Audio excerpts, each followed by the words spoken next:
আরে কইলে যাও তুমি? জমার ঘরে গেতাছি মরবার। এলে খারাও খারাও। ডাক্তার নেও। আরে মরবার গেতাছি।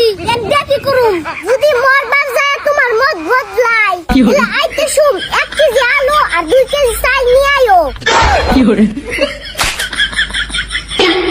এই যে নাও, এনে 50,000 টাকা আছে। যত খুশি কিনা গিলা গিলা খাও। কি গো আবার কোনে যাও? কইলাম না মরবার গেতাছি। মরবার গেতাছো যাও, কিন্তু আমার মনের আশাটা পূরণ করে দিয়ে যাও। কও শোনা কও, তোমার আর কি লাগে?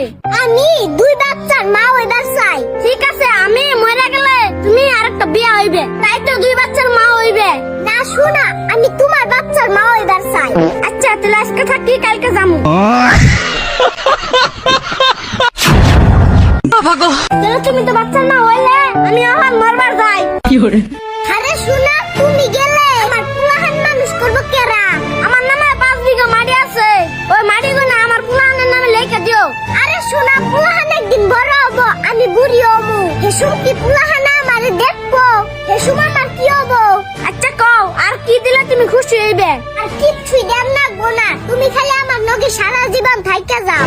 ওকে থাকলাম, কিন্তু প্লিজ আমার নগে ঝগড়া করাটা বন্ধ করো। শোনা, সংসার মানেই তো ঝগড়া আর ভালোবাসার মিশ্রণ। তুমি এত মাইন্ড করলে তো চলবো না। আহ শোনা, ঘরে আহ। জল, চিনি, লেবু প্রত্যেকটা আলাদা জিনিস, কিন্তু এই 3টা জিনিস একত্রিত করলে শরবত তৈরি হয়। তাই আমাদের সংসারের প্রত্যেকটা আলাদা আলাদা জিনিসকে একত্রিত করলে একটা সুখের সংসার তৈরি হয়। তারই নাম মায়ার সংসার।